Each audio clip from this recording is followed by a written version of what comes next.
from the News Channel 5 network. This is Urban Outlook. Hello and welcome to Urban Outlook. I'm April Eaton. Thank you so much for being with us today. It's the start of school in many communities throughout the state and of course across the country. And with that often comes the back to school stress for students. There are new classes, sometimes there are new schools, there are new friendships or renewing those friendships from the summer off. Don't forget the pile on of extracurricular activities, after school activities. The goal for that super successful kid is just sometimes downright stressful. In fact, a new study released by a University of Toledo professor reveals the stress of it all may be causing our African American teens to take drastic steps, even take their own lives in some cases. So here to talk through what to do is Dr. Cynthia Jackson, who is a psychologist over at Matthew Walker Comprehensive Health Center, and she's going to tell us sort of what we should look for, what's going on, and how we can help families. Welcome, Dr. Jackson. Thank you. Thank you for having me on your show today. Well, I appreciate you joining us. As I said, this is a brand new study that came out by this professor at the University of Toledo just this past June, in fact. And let me start with some of the numbers and then we'll get to the conversation. Scary statistics, in fact. It's called one of the most comprehensive studies on African American suicides. He found the highest numbers were among black teens between 13 to 19 years old. And he says the rate of suicide deaths among young black males increased by 60% from 2001 to 2017, and 182% increase in the rate of suicide deaths of young black females during that same time period. Unbelievable. It is unbelievable. I actually read that study as well. It wasn't shocking, but it's something that we need to talk more about. Yeah. We need to talk more in our communities about what's happening with our young people, talk to the parents, how to recognize stressors, and when those stressors turn into other things like depression and anxiety. And then when young people get into a very low mood, because some parents think, oh, they're just in their room and they're just on social media, but that's not always the case. Sometimes they're really struggling, and there are various reasons for that struggle. That professor also talked about that the suicide rate for African American young people in that age range is the second leading cause of death after homicide. So that's really, really alarming. We have to look for symptoms like worry, spending more time alone, not being able to communicate and enjoy the things that they used to enjoy, thoughts of suicide.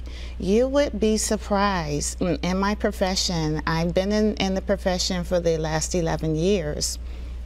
Conversations with the young people, they seem to think that the parents are not listening. They're hearing them, but they're not really listening to what they're trying to tell them. And so there is a miscommunication, and I know we all get really busy as parents with our own lives and jobs and finances and trying to make ends meet, but we really have to sit down and pay close attention to the signs and symptoms of our young people. But Dr. Jackson, our families have changed quite a bit from past, right? Yes. Whereas before, I can remember being at the dinner table with the family, where my mom would tell us to go outside and play. Yes. But our kids these days are sort of isolated sometimes, where they are in their rooms, and you think that they're on the computer doing things. So how do you see those signs? What do you look for to determine whether they're sad or depressed, or they're just doing their own thing on their own? So the picture looks different. You can be on social media, you can spend more time alone, you're talking on the phone to your friends, and you're enjoying videos or reading books. So a lot of young people use their phones to read books. Those are really beautiful things. But the affect, so the mood and the affect would be congruent. So if they are sad, then everything about them, they're moving more slowly or speaking more slowly. Their thought patterns are not congruent. So there is some disconnect. And when they talk to you, they're just kind of off a little bit. Yeah. And you know your child pretty much. So you want to make sure you're paying close attention. Ask their teachers, ask their friends. Have you seen Sherry? Have you seen Bobby? Do they seem the same to you? I think I'm noticing a difference. You really have to be an I Spy to make sure. You know, you want to go and look at, you know, some of the things they're writing, some of the pictures they're drawing. I've had the experience where there was a young lady that was so depressed and had suicidal ideations, and she was a good artist, but her pictures turned from drawing beautiful pictures of African American women with beautiful hair to rifles and guns, and wow. And there's a lot of distortion, and so the pictures told the story. I basically knew when she was at wit's end. There's a lot of stress, I think, that sometimes parents, unfortunately, and trying to do the right thing, may sort of push on their kids. I mean, we want our kids to be successful. We want them to get the best grades. If they're teenagers and they're trying to go to college, we sort of push them to apply for different things, maybe. So is some of the pressure put on students by their own parent? Some of the pressure is put on by their parent. Also, there's a lot of competition within peers at school. We have to look for other things like bullying. There are conversations with parents and children, and the children divulge for the first time, I'm being bullied at school, and the parents don't know. And so it's good to bring them into a clinic like Matthew Walker, where we serviced our patients with integrated care. So our integrated care approach includes not only that you see your medical doctor, but you'll see a behavioral specialist while you're there as well. We screen all of our patients at least once a year for depression, for anxiety, for the use of alcohol and marijuana and opioids. That tells the bigger picture. Not only young people, but professionals as well can sometimes get caught up in painkillers, or there's peer pressure to go into this new phase of taking pills and getting high, and then it becomes something that you can't manage. Right. So when they come to Matthew Walker, we get an opportunity to have that conversation with them sitting right in the primary care physician's office. It's interesting because people may not know the wealth of services available at Matthew Walker. So as you said, from your primary care physician for your basic sort of appointments, your yearly exams and things that you have to get done, all the way to what you offer to care for kids. Talk a little bit about the variety of services there. Wonderful. I'm very proud to be at Matthew Walker. As many people may or may not know, Dr. Matthew Walker tried for at least a decade to get funding for a community service center like Matthew Walker, and finally the federal government said, here's the money, let's do it. We celebrated 51 years this year. Excellent. At Matthew Walker, so we're really excited about that.